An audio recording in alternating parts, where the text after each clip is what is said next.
बिल्लाहि मिन शुरूरि अंफुसिना व मिन सय्यिआति अअमालिना मन यहदिहिल्लाहु फला मुदिल्ल लहु व मन युद्लिल फला हादिय लहु व नशहदु अन ला इलाहा इल्लल्लाह वहदहु ला शरीका लहु व नशहदु अन्न मुहम्मदन अब्दुहु व रसूलुहु सल्लल्लाहु तआला अला सय्यिदिना मुहम्मद व आलिहि व अस्हाबिहि वसल्लम।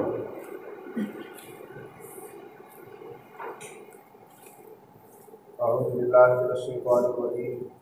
बिस्मिल्लाहिर्रहमानिर्रहीम। या अय्युहल्लज़ीना आमनू तक़ुल्लाह वलतंजुर नफ्सुम मा क़द्दमत लिग़दिन वत्तक़ुल्लाह इन्नल्लाहा ख़बीरुम बिमा तअमलून।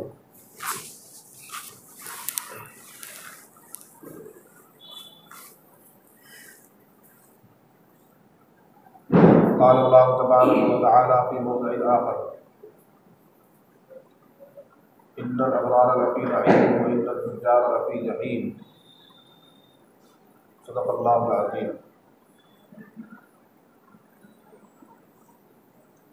मोहतरम और दीनी भाइयों, अल्लाह तबारक व तआला ने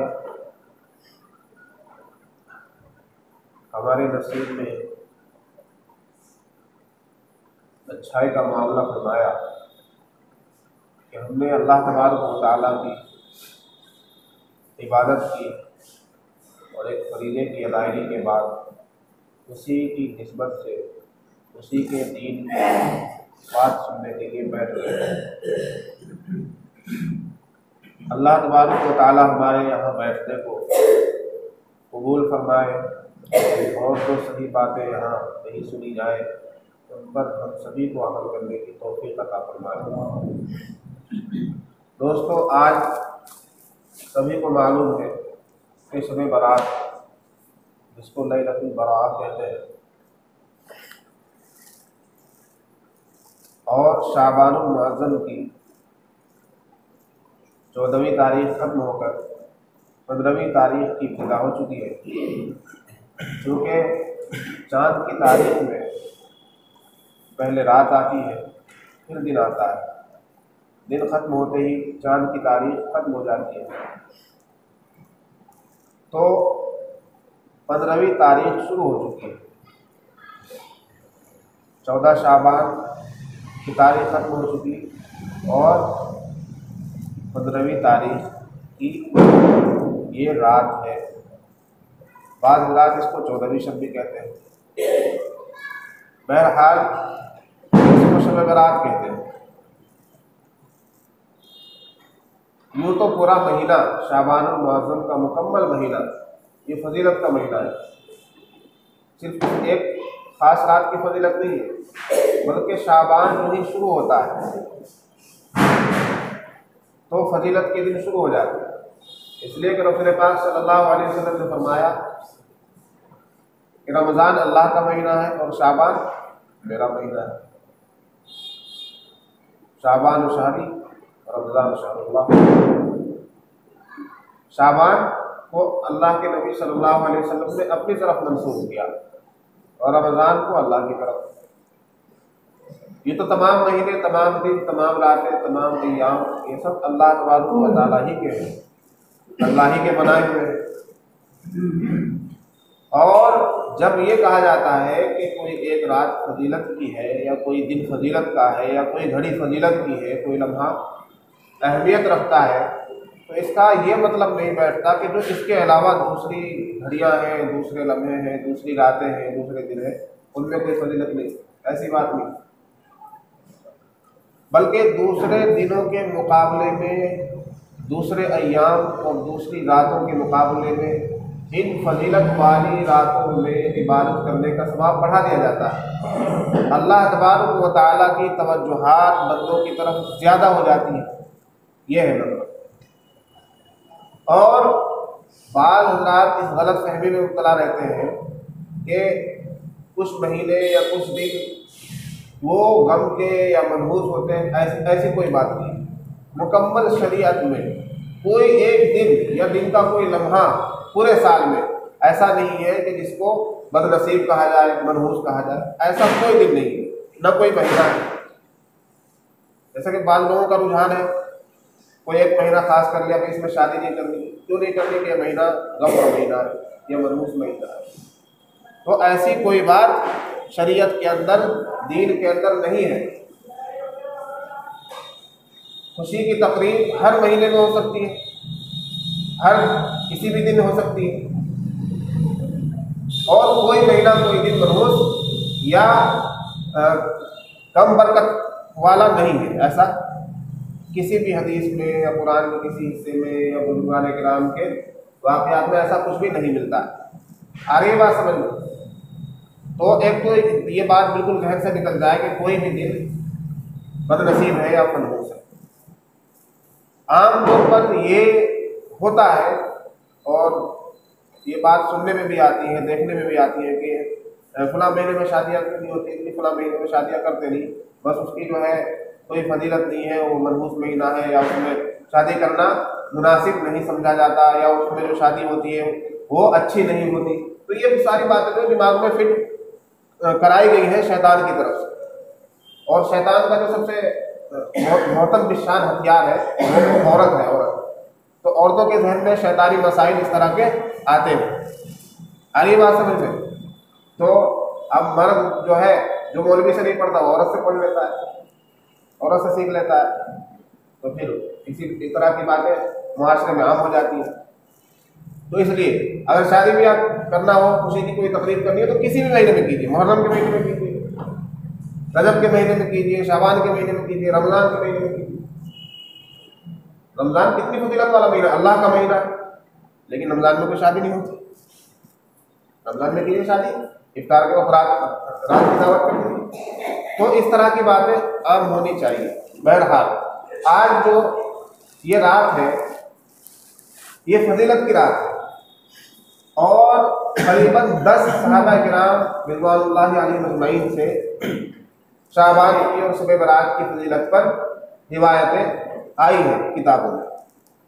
शब बरात के ताल्लुक से 2 ग्रुप उम्मत मुस्लिमा में बन चुके हैं। शब बरात के ताल्लुक से जो बयानबाजी होती है उसमें 2 तरह के तबके हैं उम्मत मुस्लिमा में, मुसलमानों में।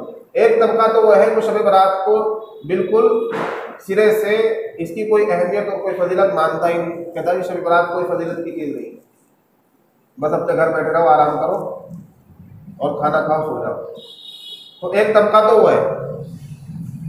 दूसरा तबका वो हद दर्जा गुलू किए हुआ है कि शब बरात को यूँ समझो कि बस ईद बकरीद भी फैल है और रमज़ान भी कुछ नहीं रखता इसके सामने। तो शब बरात की तैयारियां 15 दिन पहले से होनी शुरू हो जाती है कि अब हलवा भी बनेगा और दही भी उतरेगी और खुला जगह भी दावत होगी और खुला कब्रिस्तान में चरागा किया जाएगा।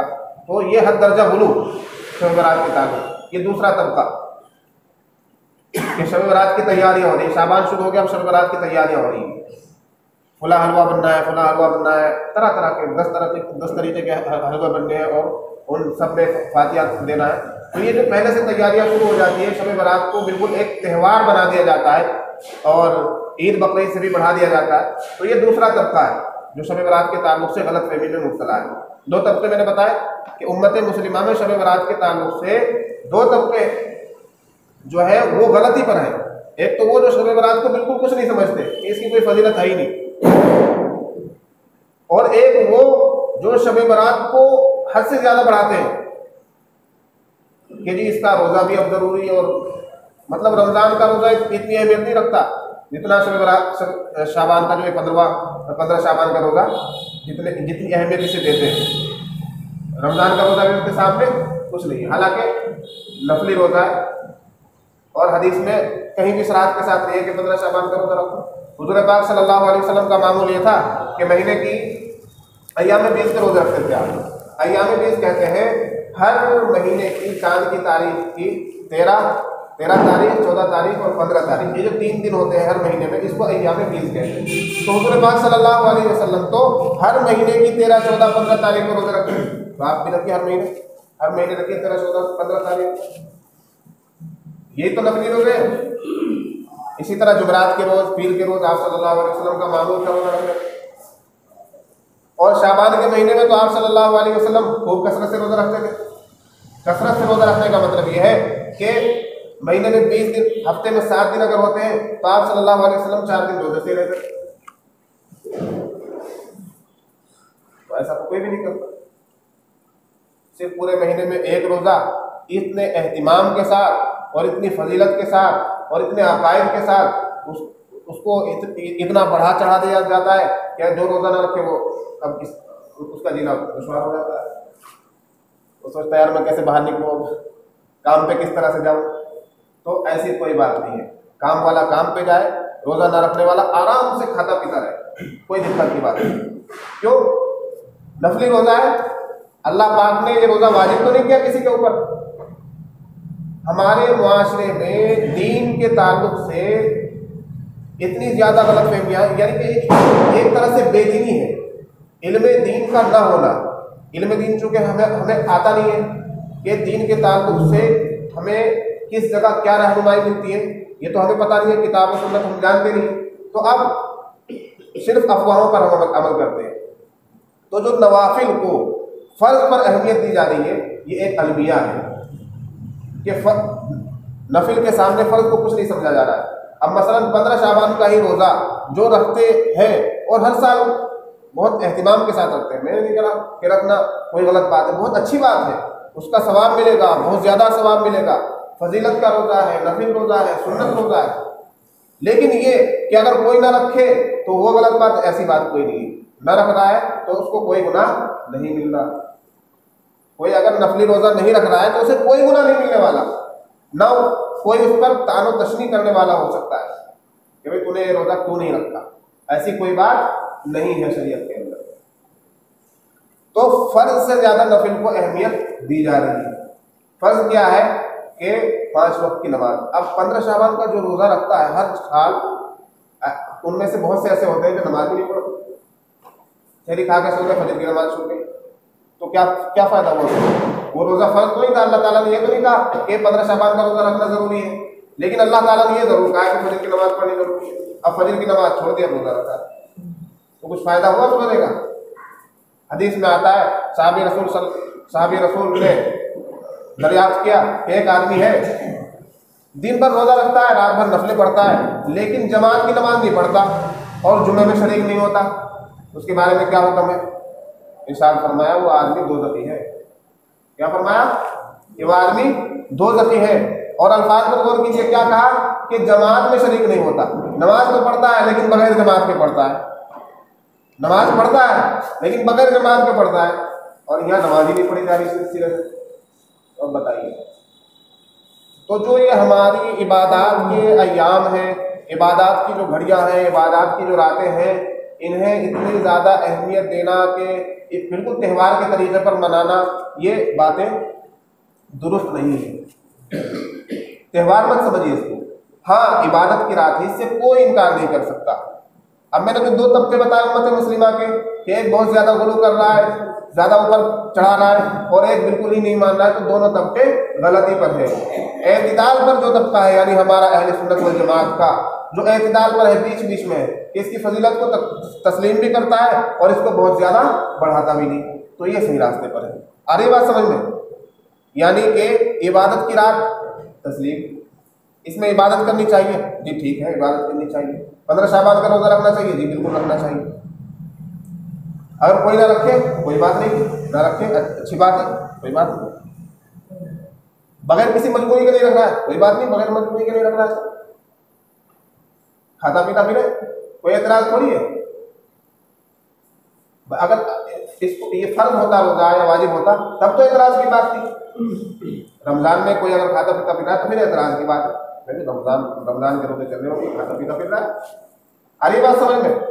तो जो एतदाल में है, यानी बीच बीच में, कि बिल्कुल बढ़ावा नहीं देना और बिल्कुल ही इसकी फजीलत से मुनकिर हो जाना, इनकार कर देना, तो ये दोनों तरीके गलत है। जो बीच बीच का रास्ता है कि फजीलत को तस्लीम करना है, लेकिन जितनी बातें हदीस से साबित है बस उन्हीं बातों पर अमल करना है, उससे ज़्यादा अपनी तरफ से कुछ बढ़ाना नहीं है कि बस अब तो ये चल रहा है, बस जो हमने अपनी तरफ से ऐड कर दिया। दीन में जो है, आप किसी भी शोबे में चले जाएं, आपको ऐड करने की कहीं भी उसमें इजाफा करने की इजाज़त किसी भी शोबे में नहीं है। ऐसा कभी होता है कि डॉक्टर ने 4 गोलियां दे दी, भाई ये बुखार की 4 गोलियां हैं, तो कोई ऐसा करता है कि भाई एक 5वीं गोली में अपनी तरफ से लगा दूँ? करता है कोई ऐसा?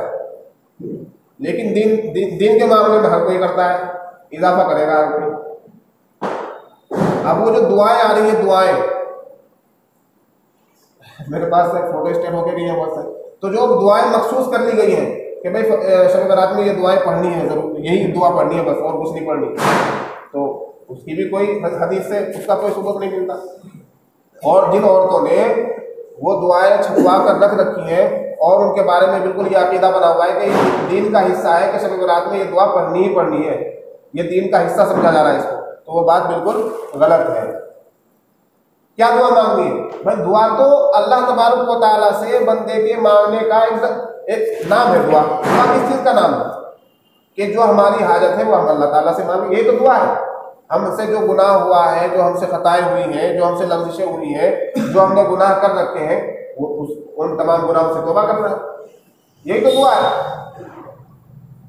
तो अल्लाह तबारक व तआला से दुआ कीजिए कि अल्लाह जो मुझसे गुनाह हुआ है और जो मैंने गलतियाँ कोताहियाँ की हैं वो माफ़ फरमा, और जो मेरी ज़रूरतें हैं, जो मेरी परेशानियां हैं वो दूर फरमा। तो ये तो हर आदमी अपने तरीके से कह सकता है अल्लाह ताला से, लेकिन दीन का हिस्सा समझकर किसी एक दुआ को मखसूस कर लेना, किसी एक नमाज को मखसूस कर लेना कि भाई इस तरह से 2 रकात नफिल नमाज पढ़नी है और इसमें फला फला दुआ पढ़नी है और फला फला सूरतें पढ़नी है, ये किसने बताया? फला बुजुर्ग से साबित है और फला किताब में लिखी, ऐसी कोई बात नहीं है। कोई मखसूस इबादत, मखसूस समझ रहे हैं, मखसूस इबादत यानी कोई एक तरीका बताया गया हो इबादत का शब बारात में, ऐसी कोई रिवायत हदीस के अंदर नहीं है। अरे बात समझ में? तो इबादत करनी है, लेकिन इबादत का कोई तरीका मखसूस नहीं है। अब जितनी भी इबादतें हैं वो तमाम कीजिए, तिलावत कीजिए इबादत है, कुरान पाक पढ़िए इबादत है, तस्बीह पढ़िए इबादत है, कलमा पढ़िए इबादत है, सुभान अल्लाह, अल्लाहु अकबर, अल्हम्दुलिल्लाह कहिए इबादत है। अरे बात समझ में? नमाज पढ़िए, नफिल नमाज पढ़ते रहिए, इबादत है।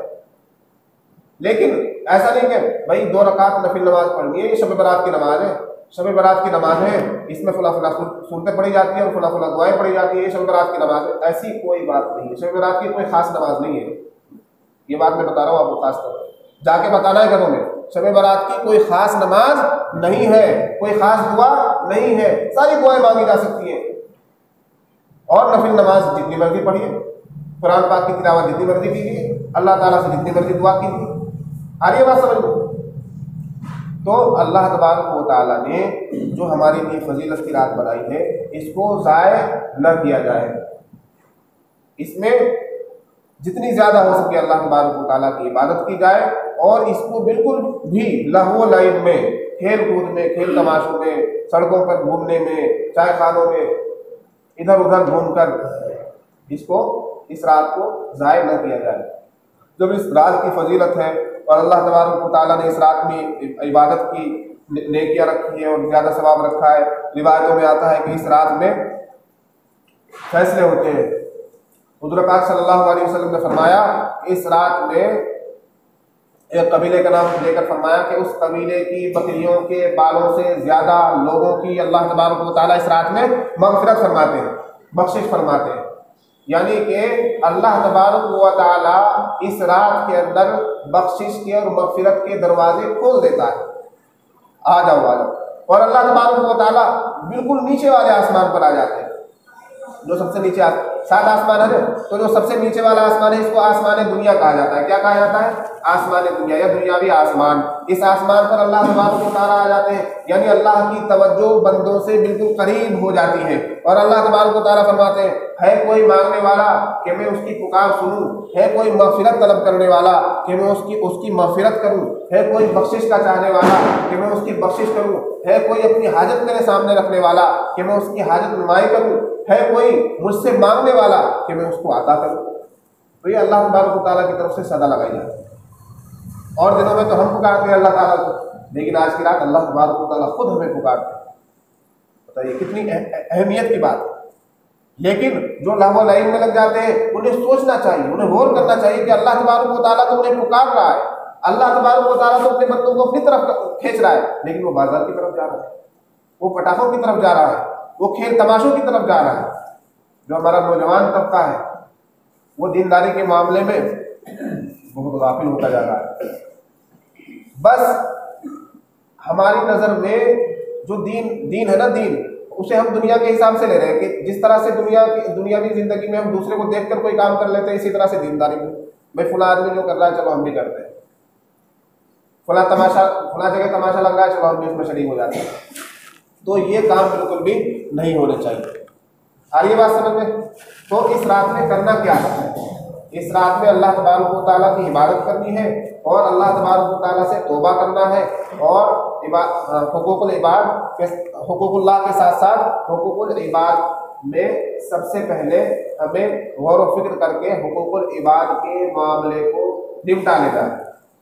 यूँ आता है हदीस में कि इस रात में सबकी मग़फ़िरत हो जाती है, सबके लिए अल्लाह तबारक व तआला बख्शिश के दरवाजे खोल देते हैं, लेकिन उनमें से बाज़ लोग ऐसे हैं जिन्हें अल्लाह तबारक व तआला इस रात में भी धिक्कार देते हैं।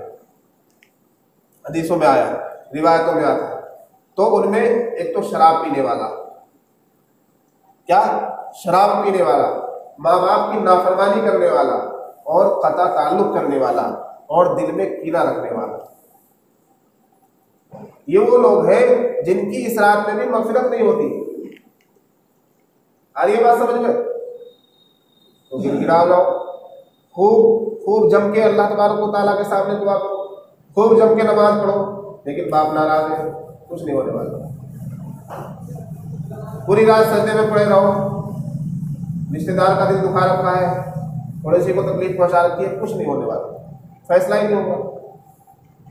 फरिश्ते कहेंगे भी हे अल्लाह तेरा फुला बंदा 1 घंटे से सजदे में पड़ा हुआ है, उसने 1 लाख तस्बीह मुकम्मल कर ली, बहुत देर से तिलावत में लगा हुआ है, तेरे सामने नफले पढ़ रहा है, उसकी मग़फ़िरत कर दे। अल्लाह ताला को निकल रहा है यहाँ से, मुझे पता है उसका क्या मामला है, उसके दिल में तो फुला शख्स के लिए कीना है, तो कैसे मग़फ़िरत हो सकती?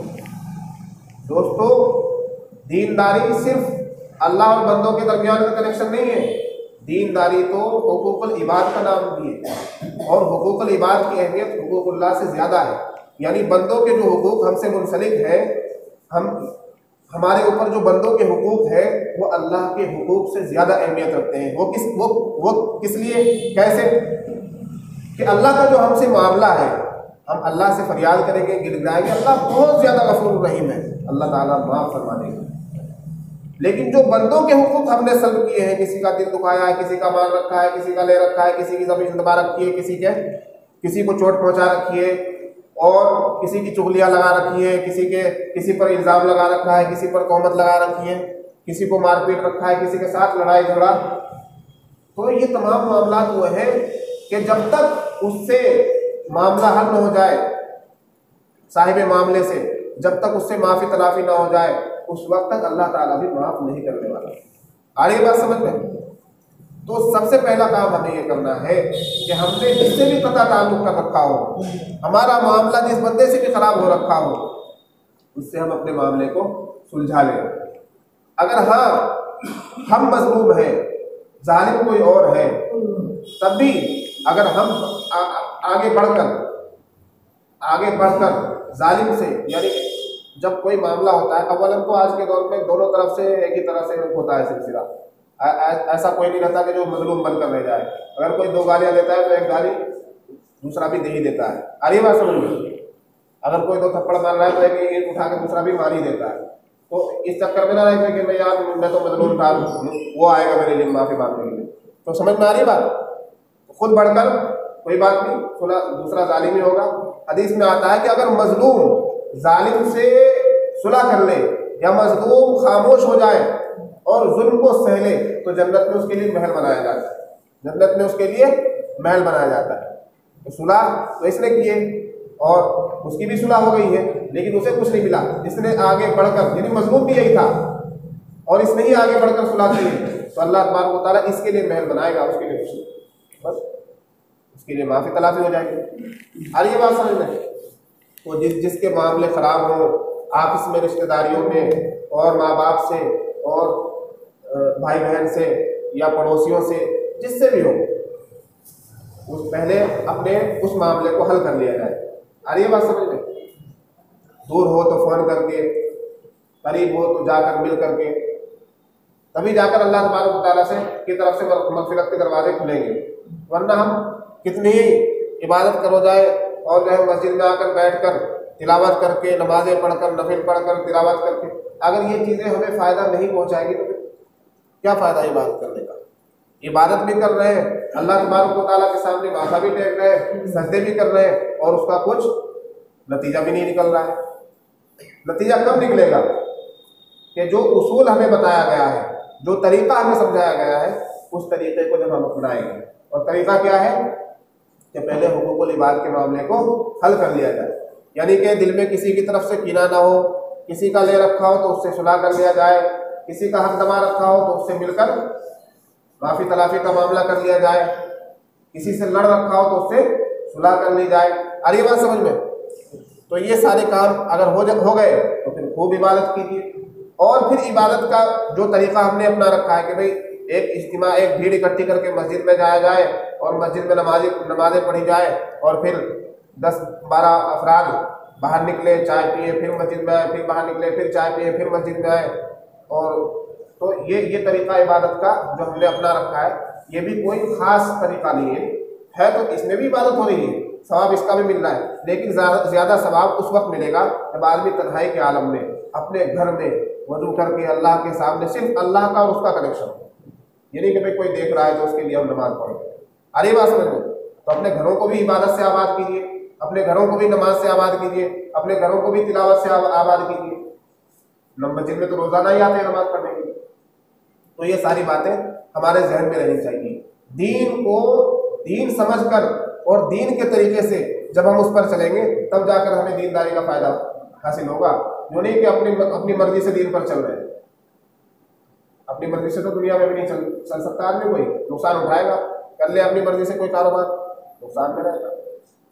अपनी मर्जी से चला जाएगा उधर पे, नुकसान में रहेगा। तो इसलिए दीनदारी को भी अपनी मर्जी से नहीं करना है, दीन का भी कोई काम अपनी मर्जी से नहीं करना है, बल्कि जो उलमा किराम बताएं, जो किताबों में है, जो कुरान और हदीस में है, जो सही तरीका है, उस तरीके को अपनाकर दीन पर अमल किया जाए। ये इबादत की रात है, बेशक इबादत की रात है। इस रात में इबादत का बहुत ज़्यादा सवाब मिलता है। मैंने ये बातें भी बता दी कि किसको मिलता है, किसको नहीं मिलता, किसकी मग़फ़िरत होती है और किसकी मग़फ़िरत नहीं होती। तो ये तमाम बातें मलहूज़े ख़ातिर रखकर अगर हम इबादत करेंगे, तिलावत करेंगे, रियाज़त करेंगे, अल्लाह को याद करेंगे, उससे माफ़ी मांगेंगे और तौबा करेंगे। तौबा ज़रूरी है। देखिए, हर आदमी गुनहगार है, कोई भी नहीं ये बता सकता, खड़े होकर कोई भी ऐलान नहीं कर सकता कि जी मुझसे कोई गुनाह नहीं होता या मैं कोई गुनाह नहीं करता। इंसान अगर है तो वो गुनाह ज़रूर करेगा, चाहे वो वली हो, चाहे वो मुत्तकी हो, परहेजगार हो, मौलवी हो, आलिम हो, मुफ्ती हो, कितना ही बड़ा दीन का ठेकेदार हो, उससे भी गुनाह सरजद होगा, क्योंकि इंसानी फितरत है। तो फरिश्ता है, एक मखलूक अल्लाह तबारक व तआला ने बना दी और उसमें गुनाह की कोई सिफत है ही नहीं। जब गुनाह की कोई सिफत है ही नहीं उसके अंदर, तो गुनाह करेगा कैसे? लेकिन इंसान के अंदर तो गुनाह की सिफत है। लेकिन गुनाह के साथ साथ अल्लाह तबारक व तआला ने इंसान को तौबा करने का हुक्म दिया है, तौबा करने का हुक्म दिया है। तो तौबा ज़रूरी है। गुनाह उस वक्त बेकार है जब आदमी गुनाह करने के बाद तौबा से मुंह मोड़ ले कि बस जो कुछ हो रहा है होने दो, जैसा चल रहा है चलने दो। नहीं, एक तो जानबूझकर गुनाह नहीं करना है। अगर हो जाए गफलत में या किसी और वजह से, तो फिर तौबा ज़रूरी है। अरे बात समझ में? तौबा ज़रूरी है। तौबा से बिल्कुल भी मुंह ना फेरें। और तौबा का क्या तरीका है? इस्तिग़फ़ार पढ़ें, अस्तग़फ़िरुल्लाह, अस्तग़फ़िरुल्लाह, छोटी सी तस्बीह, या मुकम्मल अस्तग़फ़िरुल्लाह रब्बी मिन कुल्लि ज़ंबिन व अतूबु इलैहि, या फिर उर्दू में कहें, ऐ अल्लाह मैं गुनहगार हूँ, मुझे माफ़ फरमा, ऐ अल्लाह मैं गुनहगार हूँ, मुझे माफ़ फरमा, मैंने फला फला गुनाह किया, अल्लाह तबारक व तआला से, और किसी से नहीं करना है।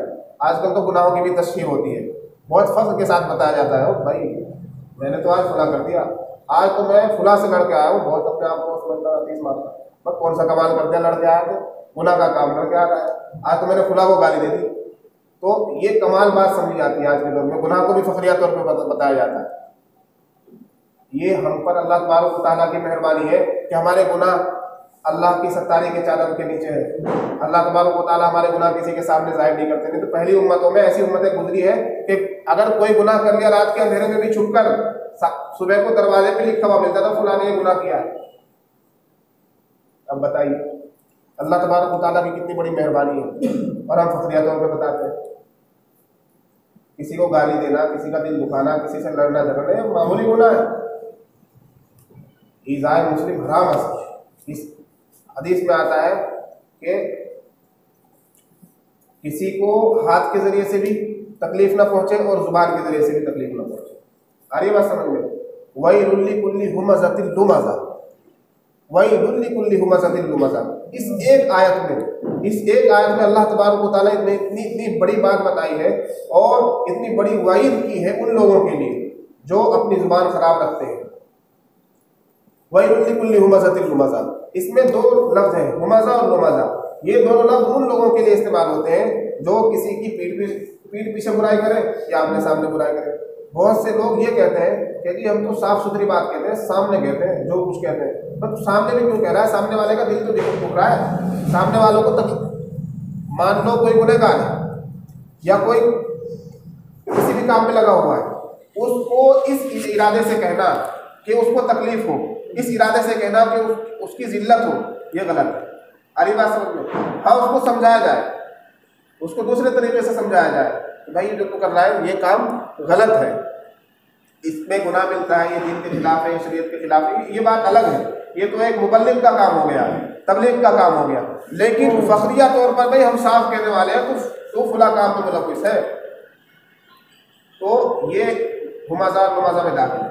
यानी किसी को पीठ पीछे तकलीफ पहुंचाना या सामने से कुछ कहकर उल्टे सीधे अल्फाज कहकर, नाम बिगाड़कर, गाली देकर, उल्टा सीधा कहकर, किसी भी तरीके से सामने से तकलीफ पहुंचाना जुबान के जरिए या पीठ पीछे तकलीफ पहुंचाना, ये हुमज़ा लुमज़ा में दाखिल है। और अल्लाह तबारक व तआला का फरमान है वैलुल कुल्ली हुमज़तिल लुमज़ा, के बड़ी बर्बादी है हर उस शख्स के लिए जो किसी को पीठ पीछे तकलीफ पहुंचाए या मद्दे मुकाबिल आमने सामने बुरा भला कहे।